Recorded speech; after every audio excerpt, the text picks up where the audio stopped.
तर आमदार असताना रामदास कदम यांनी पदाचा दुरुपयोग करत 1600 कोटींची हरित भूखंड असलेली जागा लाटली असा गंभीर आरोप ठाकरे गटाचे अनिल परब यांनी केलाय।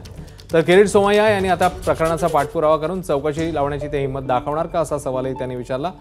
तर सदर प्रकरणी जिल्हाधिकारी यांच्याकडे तक्रार करण्यात आल्याचं त्यांनी म्हटलंय। तर रामदास कदम यांनी सगळे आरोप फेटाळले, तसंच बदनाम करण्याचं कारस्थान सुरू आहे असा पलटवारही रामदास कदम यांनी केलाय।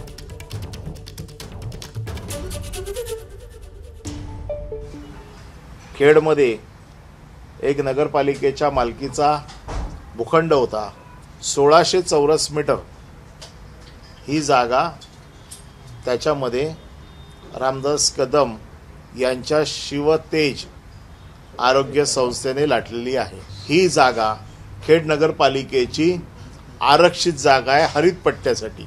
हे बांधकाम आजही पूर नियंत्रण रेषा जी आहे या पूर नियंत्रण रेषेच्या अखत्यारीत येतं। म्हणजे याचा अर्थ असा आहे की सगळे निकष डावलून यांनी केलेले आहे। माझा साधा प्रश्न असा आहे, किरीट सोमय्यामध्ये जर हिम्मत असेल तर रामदास कदम यांच्या या सगळ्या प्रकरणाची त्यांनी चौकशी करावी।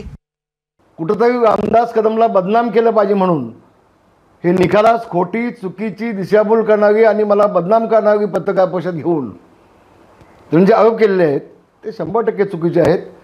आणि अनिल परबवरती मी अपघाताचा दावा ठोकीन।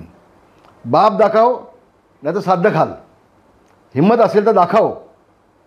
कदाचित उद्धव ठाकरे हे अनिल परबच्या खांद्यावरती बंदूक ठेवून चाप ओढीत असावेत असा माझा अंदाज आहे, कारण त्यांना मोठी अडचण रामदास कदमची झालेली आहे।